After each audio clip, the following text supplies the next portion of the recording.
If this is the greatest hour of my life, then I would tell you at this moment, this is only a half hour. It'll be the greatest hour when I can stand and sit in that back row and John Stallworth is wearing a gold jacket making this speech.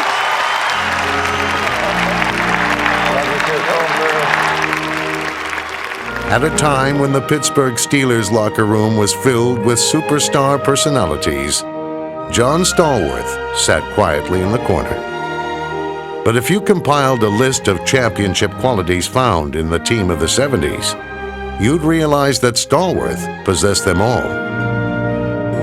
It started at the top. John's idea of family, that was Art Rooney Sr. He wanted to take care of the players like they were part of his family. Art Rooney, I think, was a throwback in that he was less concerned about the bottom line and more concerned about the people that he had as a part of his team.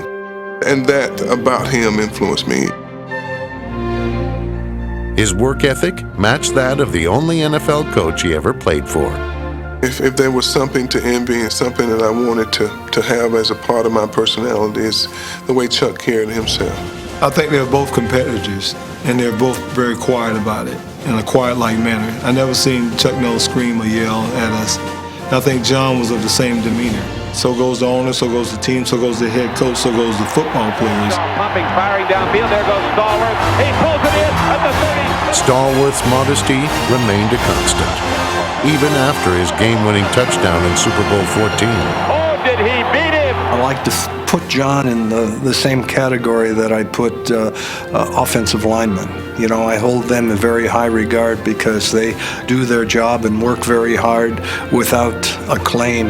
At Alabama A&M, they didn't teach us where the camera was, so I never really learned to find it. Particularly early in my career, I think I probably saw it over there and went the other way. Well, John really, to me, was a quiet assassin, and I say that because he was dangerous anytime he was on the field.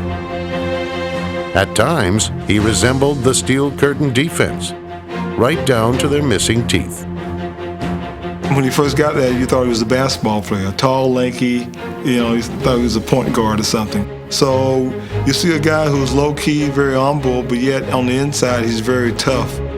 That came from a feeling that I needed to do something more, that there was something else to be accomplished other than just being the ordinary.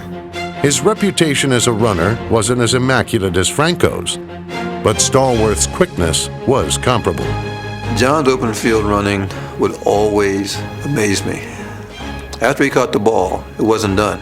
I remember specifically a few times when I thought he was tackled and he would break away and spin and just keep the play going. Of course, Stallworth has always faced comparisons with his receiving partner, Lynn Swann. John Stallworth, and I can say this from personal experience because I played and covered John in practice. He was, to me, the most complete receiver that we had on that team. After Swann's retirement, Stallworth replaced him as Pittsburgh's resident acrobat, and in the process, overtook him as the Steelers' all-time leader in receptions and receiving touchdowns. They threw John more passes those last years. So what do you call a man who's country like Bradshaw and caring like Rooney? Tough like Blunt and mean like Green? Who runs like Harris and catches like Swann? You call him a Pittsburgh Steeler. John Stallworth! And now you call him a Hall of Famer. Last year I stood here and presented Lynn Swann, and Lynn got up and he made mention of the fact that if this was his greatest hour, then it was only a half hour. And I say to Lynn here today, I'm more than happy to complete that hour for him.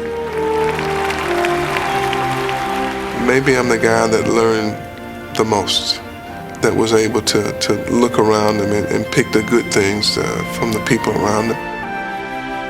A lot of that existed in the Pittsburgh Steelers.